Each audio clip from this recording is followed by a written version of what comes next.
आज की क्लास में अपन करेंगे transportation in plant and animal. तो रेस्पिरेशन का टॉपिक, न्यूट्रिशन वाला, ये सारे कंप्लीट हो गए। इससे रिलेटेड क्वेश्चंस भी मैंने आप लोगों को बता दिए। ट्रांसपोर्टेशन का जो पार्ट है उसमें एनिमल्स और आपके प्लांट्स, इन दोनों के अंदर कैसे होगा, आज मैं पूरा उसका आपको एक आउटलाइन बताऊंगी।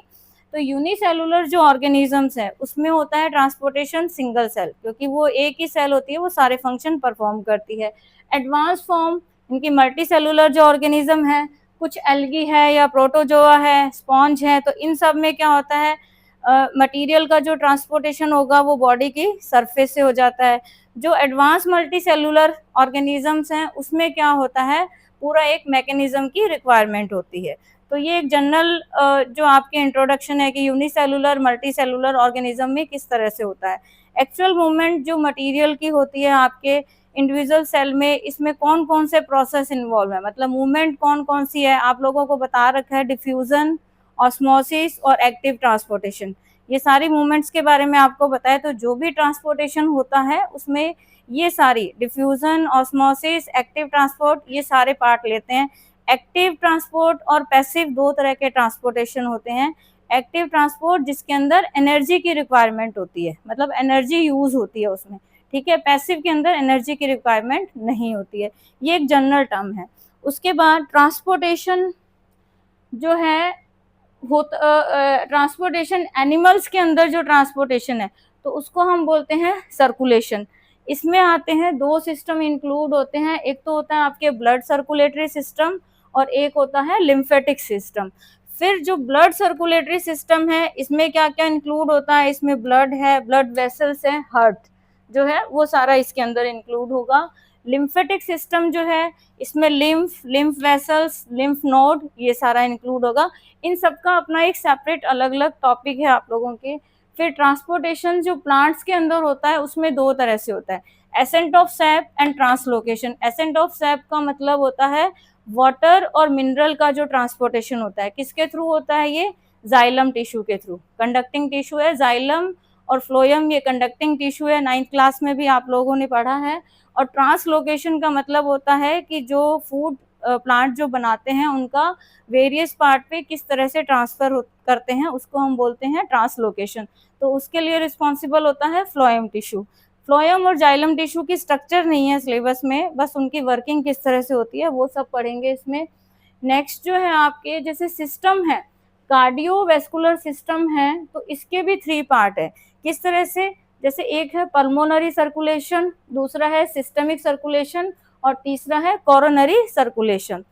तो सर्कुलेशन कैसे हो रहा है, मतलब जैसे ब्लड है तो उसका सर्कुलेशन लंग्स में, हार्ट में, है ना, और पूरी बॉडी में, तो उस सारे पार्ट को इन्होंने डिवाइड कर दिया। तो पल्मोनरी सर्कुलेशन जो है वो लंग्स के थ्रू, इसमें जो आपके सर्कुलेशन होगा बिटवीन हार्ट एंड लंग्स, कि हार्ट और लंग्स के बीच में होगा। सिस्टमिक सर्कुलेशन है रेस्ट ऑफ द बॉडी, कि हार्ट और remaining part of the body है उसमें कैसे सर्कुलेशन होता है। और कोरोनरी सर्कुलेशन का मतलब है कि सर्कुलेशन जो ब्लड का है, ब्लड वेसल्स जो भी आपके हार्ट की वॉल में प्रेजेंट होती है उनके बीच में किस तरह से सर्कुलेशन होगा। नेक्स्ट आपके है ब्लड। तो ब्लड भी क्या है, एक तरह का फ्लूइड कनेक्टिव टिश्यू है। इसके कितने पार्ट हैं, ब्लड को में होता है प्लाज्मा और सेलुलर कंपोनेंट। तो प्लाज्मा जो है पूरे ब्लड का 55% इंक्लूड करती है। इस प्लाज्मा के अंदर क्या होता है, वाटर होता है। तो टोटल जितनी इसकी वॉल्यूम है इसका 90 to 91% जो होता है वो आपके वाटर होगा। प्रोटीन होते हैं less than 7% and other waste जैसे गैसेस हैं, सॉल्ट है, ये होता है 1%। फिर उसके बाद सेलुलर कंपोनेंट्स जो भी ब्लड के हैं, टोटल इसकी वॉल्यूम है उसका 45% ऑक्यूपाई करते हैं। तो इसमें आती है RBC, red blood cell, WBC and platelets, ये सारी चीज़ें। तो ये इसका एक ओवरव्यू हो गया आपके। ये पूरा जो हम ट्रांसपोर्टेशन वाला टॉपिक जो कंप्लीट करेंगे उसमें ये सारी चीज़ें हम पढ़ेंगे। सर्कुलेशन किस तरह से, हार्ट की स्ट्रक्चर भी पढ़ेंगे, ब्लड क्या होता है, ब्लड वेसल्स क्या है, इनमें डिफरेंस, ये सब चीज़ें। ट्रांसपोर्टेशन एक्चुअल में होता क्या है, नाम से ही पता चलता है इसमें क्या होता है, बताओ आप लोगों को, किसी को पता है क्या ट्रांसपोर्टेशन क्या होता है? हाँ, तो अब देखो ट्रांसपोर्टेशन का मतलब ही क्या है कि जो भी एब्जॉर्ब फूड है, न्यूट्रिएंट्स हैं, वाटर है या कुछ भी वेस्ट प्रोडक्ट है, उनका ट्रांसफर होना कहाँ से, one place to another place in body. ठीक है, तो इस प्रोसेस को हम क्या बोलते हैं, ट्रांसपोर्टेशन या सर्कुलेशन भी बोलते हैं। तो ये जो सर्कुलेशन है, सबसे पहले विलियम हार्वे ने इसके बारे में बताया था, एक्सप्लेन किया था इसको। तो जर्नल है। इस पूरे टॉपिक में से जो ये ओवरव्यू मैंने दिया है, इसमें से क्वेश्चन आपके क्या आ सकता है, जैसे आपके सर्कुलेटरी सिस्टम के अंदर आ गया कि सर्कुलेशन जो है एनिमल में, तो उसमें कौन कौन से सिस्टम इंक्लूड है, तो blood circulatory system, lymphatic system, है ना, इसका आ गया। एसेंट ऑफ सैप, इस पे शॉर्ट नोट आता है। ट्रांसलोकेशन, इसकी डेफिनेशन के बारे में पूछा जाता है, या एमसीक्यू का क्वेश्चन आता है इसमें कि फूड का, प्लांट में जो फूड का ट्रांसफर होता है उसको हम क्या बोलते हैं। ट्रांसलोकेशन आप लोगों ने हो सकता है पहली बार सुना होगा। एक टर्म ट्रांसपिरेशन भी थी। ट्रांसपिरेशन क्या होता है, ट्रांसपिरेशन का मतलब, ये तो पहले से सुना हुआ है आप लोगों ने, वाटर लॉस जो होता है ना, एक्सेस वाटर का जो लॉस होता है, उस प्रोसेस को बोलते हैं ट्रांसपिरेशन। तो ट्रांसलोकेशन थोड़ी सी न्यू टर्म है आप लोगों के लिए, फूड का जो ट्रांसफर होता है। ठीक है, फूड कहाँ बनता है, जो भी लीव्स वगैरह, एरियल पार्ट जो है प्लांट का, वहां से फिर सारे पार्ट में उसका डिस्ट्रीब्यूशन होता है, तो इसको हम बोलते हैं ट्रांसलोकेशन। तो अब इसके बाद में जो नेक्स्ट है हमारा टॉपिक, ब्लड के बारे में एक्सप्लेन करूंगी मैं आपको। तो ब्लड क्या है, पहली चीज तो एक फ्लूइड कनेक्टिव टिश्यू है। कनेक्टिव क्यों है, क्योंकि कनेक्ट ब्लड के थ्रू ही सारा कनेक्शन है पूरी बॉडी में, सारे जो भी ट्रांसफर होता है वो सब इसके ब्लड के थ्रू ही होता है। तो इसको हम क्या बोलते हैं, रिवर ऑफ लाइफ भी बोलते हैं। ब्लड को हम क्या बोलते हैं, रिवर ऑफ लाइफ। ठीक है, फिर ब्राइट रेड कलर का होता है। रेड कलर किसके कारण होता है इसका, हीमोग्लोबिन। हीमोग्लोबिन क्या है, एक तरह का पिगमेंट है। ठीक है, तो ये क्या करता है, ऑक्सीजन को कैरी करके ले जाता है। फिर ब्लड जो है, अडल्ट के अंदर ब्लड की जो वॉल्यूम है वो आपके 5 to 6 लीटर होती है इसमें।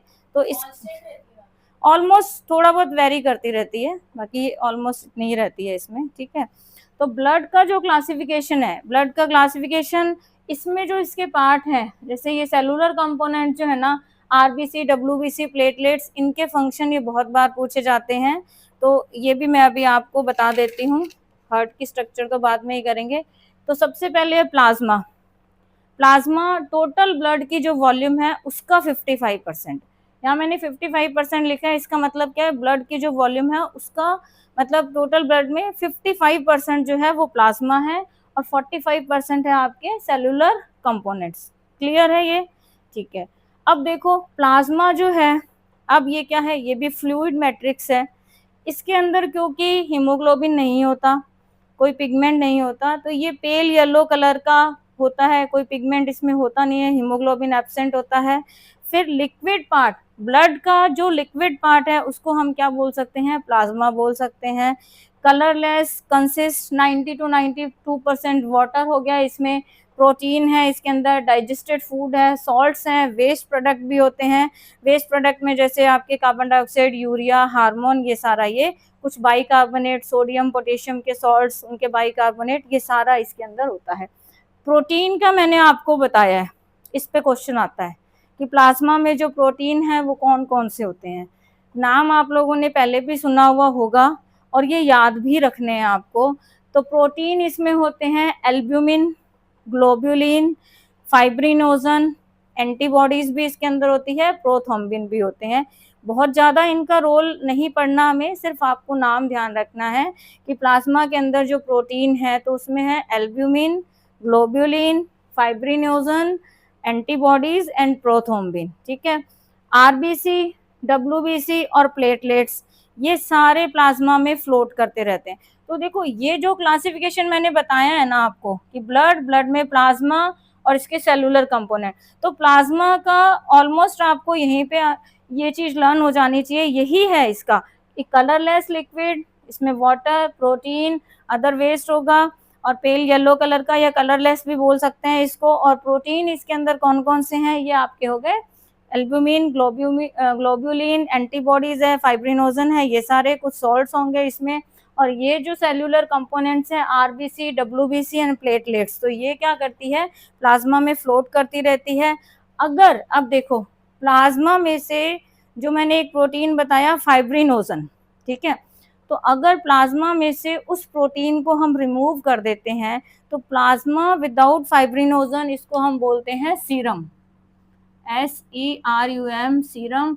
ये बहुत बार पूछा जाता है कि सीरम क्या है, तो प्लाज्मा विदाउट फाइब्रिनोजन, कि प्लाज्मा में से अगर हम फाइब्रिनोजन प्रोटीन को एक्सट्रैक्ट कर देंगे तो फिर जो बचेगा उसको हम क्या बोलेंगे, सीरम बोलते हैं। ये चीज आपको याद रखनी है। फिर प्लाज्मा का फंक्शन क्या है, फ्लूइड है एक तरह का ये, तो ये क्या करती है, आपके डिसॉल्व सब्सटेंसेस, क्योंकि इसमें सॉल्ट भी है, आपके डाइजेस्टेड फूड है ना, और कार्बन डाइऑक्साइड है, यूरिया है, हार्मोन है, और ये इटसेल्फ ये क्या है, फ्लूइड है। तो ये क्या करती है, आपके जो भी डिसॉल्व सब्सटेंसेस हैं उनको एक पार्ट से दूसरे पार्ट के और ट्रांसफर करती है। क्लियर है, ये इसका फंक्शन हो गया। फिर प्लाज्मा में एक एंटीकोगुलेंट होता है, एंटीकोगुलेंट होता है यानी कि वो एंटीकोगुलेंट वो क्या करता है, ब्लड जो होता है उसको क्लॉट होने से रोकता है ब्लड वेसल्स के अंदर, तो उसका नाम है हेपेरिन, HEPARIN, हेपेरिन। ये जो है ये एंटीकोगुलेंट है, ठीक है, ब्लड को ब्लड वेसल्स में कोगुलेट होने से यानी कि उसको उसमें जमने से रोकता है आपको। तो प्लाज्मा के दो इंपॉर्टेंट क्वेश्चन कि plasma without fibrinogen is called serum, और प्लाज्मा में जो एंटीकोगुलेंट प्रेजेंट है वो कौन सा है, आपके हेपेरिन। तो ये क्या करता है, ब्लड को कोगुलेट होने से बचाता है आपके इनसाइड ब्लड वेसल्स।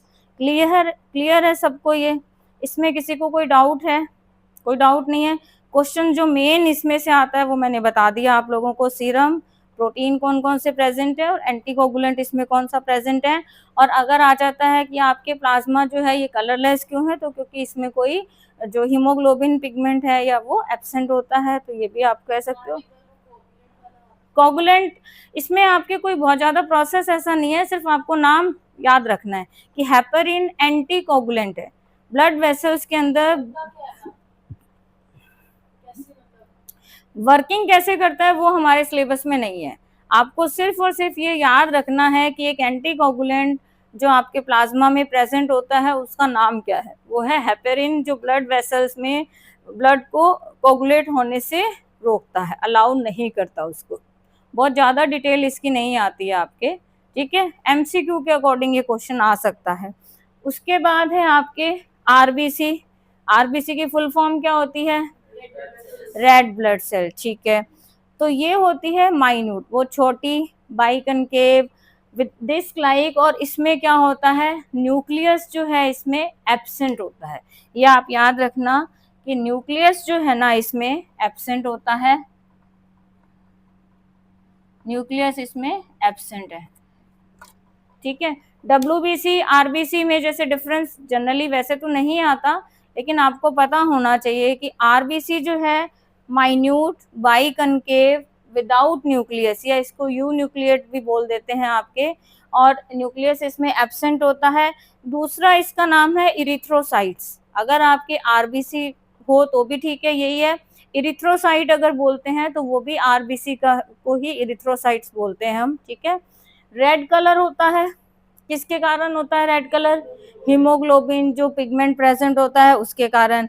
और हीमोग्लोबिन जो पिगमेंट है ये इसका क्या फंक्शन होता है बताओ, नहीं रेड पिगमेंट है, ब्लड को रेड कलर प्रोवाइड करता है, ये भी ठीक है, लेकिन इसका फंक्शन क्या है, ऑक्सीजन कैरी करता है, ऑक्सीजन जो है कैरी करेगा, ये कंबाइन हो जाता है, ऑक्सीजन हीमोग्लोबिन जो है ना उसके साथ ऑक्सीजन कंबाइन होती है और ये ट्रांसपोर्ट करता है all part of the body, ठीक है। तो ये इसका मेन फंक्शन है, याद रखना है।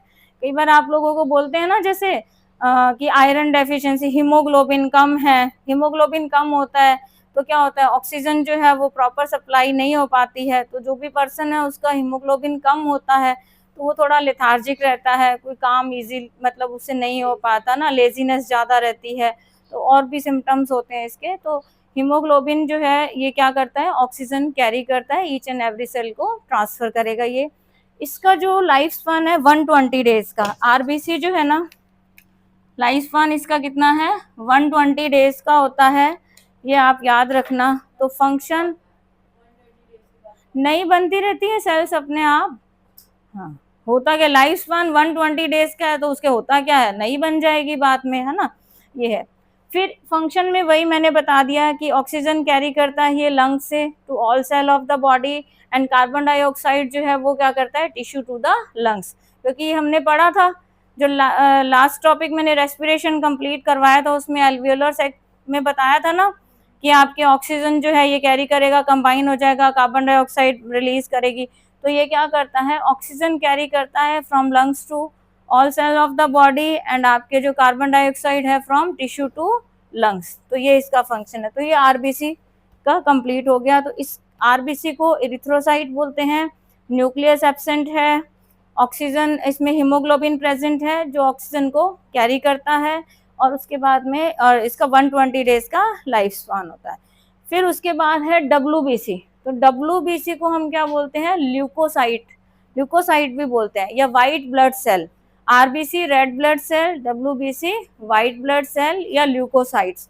तो इसको जो है, क्योंकि ये क्या करती है, फाइट करती है इन्फेक्शंस के अगेंस्ट, क्या करती है, फाइट करती है, तो इसलिए हम इसको क्या बोलते हैं, एलियन नहीं, एलियन तो नहीं बोलेंगे। क्या, हीलिंग टिश्यू नहीं, और कुछ बोलो। बॉर्डर पे कौन लड़ाई करता है भाई, हाँ, तो सोल्जर ऑफ द बॉडी बोलते हैं इसको, ठीक है। तो एलियन नहीं बोलेंगे भाई सॉरी, मुझे एलियन सुनाई दिया, कोई बात नहीं। तो जो बॉर्डर पे लड़ाई करते हैं ना, उनको क्या बोलते हैं अपन, सोल्जर, है ना। तो ये भी हमारी जो सेल्स बॉडी है ना, उसकी ये वही काम करती है, ये सारे इन्फेक्शंस वगैरह जो भी है ना हमारी बॉडी में, तो उससे हमें बचाती है, फाइट करती है ये उससे। तो ये अब देखो, आरबीसी में मैंने बताया था कि न्यूक्लियस एब्सेंट होता है, लेकिन डब्ल्यूबीसी जो है इसमें न्यूक्लियस प्रेजेंट होता है, राउंड शेप की होती है, ये कलरलेस है, और ये स्मॉलर होती है आरबीसी से। आरबीसी से इसका साइज जो है स्मॉलर है, लेकिन कितना साइज है इस तरह के कोई क्वेश्चन नहीं आते आपके। फिर इसमें जो आपके फंक्शन इसका है, एक तो जो भी डिजीजेस हैं या इन्फेक्शंस हैं उनके अगेंस्ट ये फाइट करती है, जो भी जर्म्स बैक्टीरिया जो होती है उनको ईट अप कर लेती है, केमिकल रिलीज करती है जिसको हम बोलते हैं एंटीबॉडीज, ठीक है। तो डब्ल्यूबीसी एक केमिकल रिलीज करती है जिसको बोलते हैं एंटीबॉडीज। तो एंटीबॉडीज जो है ये रिस्पॉन्सिबल होती है आपके इम्यूनिटी के लिए। जैसे हम लोग बोलते हैं ना कि इम्यून सिस्टम, किसी का कोई पर्सन अगर बहुत ज़्यादा जल्दी जल्दी बीमार होता रहता है फ्रिक्वेंटली, तो हम कहते हैं कि इसकी इम्यूनिटी वीक है, तो इम्यून सिस्टम वीक होता है। तो इम्यून सिस्टम के लिए कौन रिस्पॉन्सिबल है, डब्ल्यूबीसी। क्यों, क्योंकि ये केमिकल रिलीज करती है, वो क्या करता है, आपके एंटीबॉडीज बनाता है, और ये एंटीबॉडीज जो है ये हमारे इम्यून सिस्टम को क्या करती है, स्ट्रॉन्ग बनाने में उसमें हेल्प करेगी। उसके बाद में डब्ल्यूबीसी के जो टाइप्स हैं, डब्ल्यूबीसी के जो टाइप्स हैं 2 तरह की होती है। इसमें बहुत ज़्यादा टाइप का आपके आता नहीं है, बट मैं आप लोगों को एक बार एक्सप्लेन कर देती हूँ। फंक्शन इसमें यही आता है डब्ल्यूबीसी का क्या फंक्शन है, और इसका मतलब ये स्ट्रक्चर किस तरह की है। तो न्यूक्लिएटेड राउंड स्ट्रक्चर हो गई आपके, कलरलेस है, और आरबीसी से ये स्मॉलर होती है। एंटीबॉडीज वाला मेन इसका पार्ट है।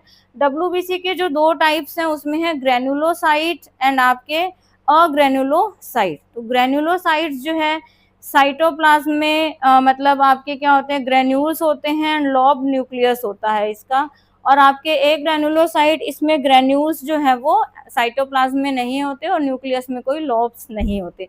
इसके बारे में पूछा नहीं जाता, लेकिन जस्ट मैंने आपको बता दिया, बाई चांस अगर कोई एमसीक्यू में क्वेश्चन ऐसे आ जाते हैं तो इसलिए आपको बता दिया, ठीक है। इसकी जो अलग अलग सेल्स भी हैं, जैसे ग्रेनुलोसाइट्स हैं, तो उसमें आगे फिर उसमें न्यूट्रोफिल्स, इओसिनोफिल्स, बेसोफिल्स, ये सारी इसकी सेल्स है ना। अग्रेनुलोसाइट जो है तो इसमें लिम्फोसाइट, मोनोसाइट, ये सारे डब्ल्यूबीसी की सेल्स हैं, अलग अलग शेप की होती हैं ये। तो इनके बारे में तो बहुत ज़्यादा डिटेल इनकी है नहीं आपके। उसके बाद जो सबसे इम्पॉर्टेंट भी है प्लेटलेट्स। प्लेटलेट्स का नाम तो सुना ही है आप लोगों ने, हाँ, कौन सी डिजीज में, हाँ, डेंगू होता है तो अपने प्लेटलेट्स काउंट करते हैं ना, क्यों करते हैं? प्लेटलेट्स को हम थ्रोम्बोसाइट्स भी बोलते हैं, ये याद रखना आप, प्लेटलेट्स या थ्रोम्बोसाइट्स। तो ये राउंडेड होती है, कलरलेस होती है, बाइकनकेव और नॉन न्यूक्लिएटेड। न्यूक्लियस सिर्फ किस में प्रेजेंट है? WBC में प्रेजेंट है। ब्लड सेल्स हैं। अब देखो 2.5 लाख प्लेटलेट्स पर क्यूबिक मिलीमीटर ऑफ ब्लड इसमें होनी चाहिए, इसकी रेंज है। और इसका क्या काम है? प्लेटलेट्स काउंट क्यों करते हैं भाई? डेंगू हो जाता है तो अपने प्लेटलेट्स की तरफ थोड़ा ज़्यादा ही कॉन्सेंट्रेट करते हैं कि डाउन नहीं होनी चाहिए। तो प्लेटलेट्स का क्या फंक्शन है मेन?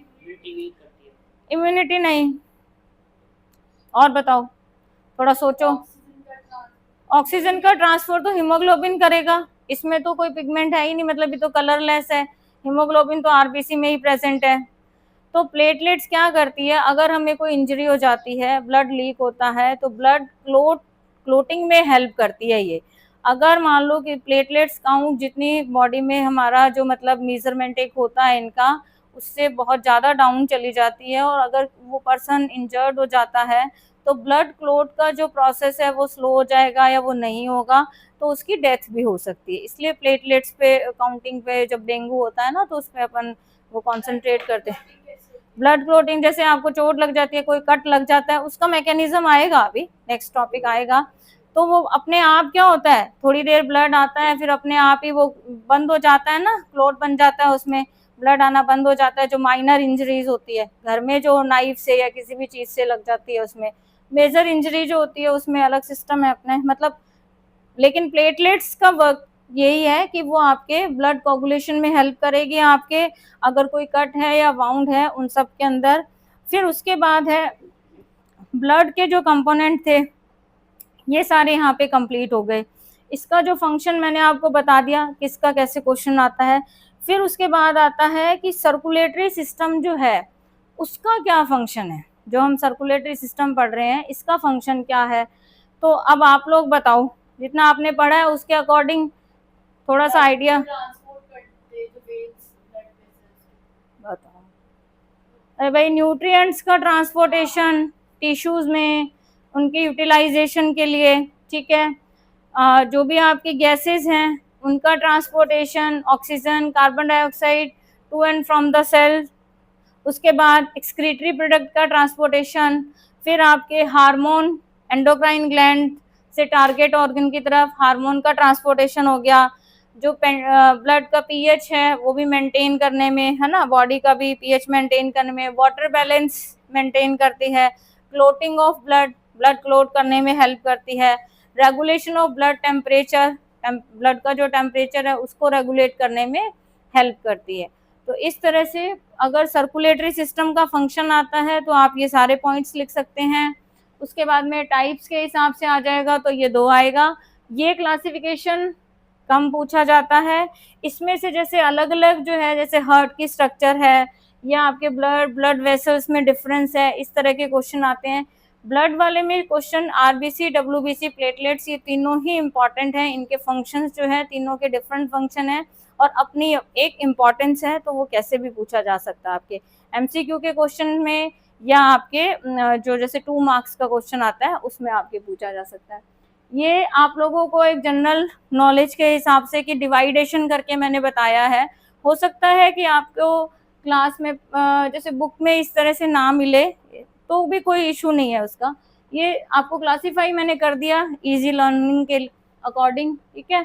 तो नेक्स्ट जो क्लास है उसमें अपन करेंगे ब्लड क्लोटिंग मैकेनिज्म, और उसके बाद में ब्लड क्लोटिंग के बाद में फिर ब्लड वेसल्स जो है उसके बारे में। इस क्लास के जो क्वेश्चन थे वो मैंने आपको बता दिए। किसी को कोई डाउट है तो नेक्स्ट क्लास में पूछ लेना। Thank you.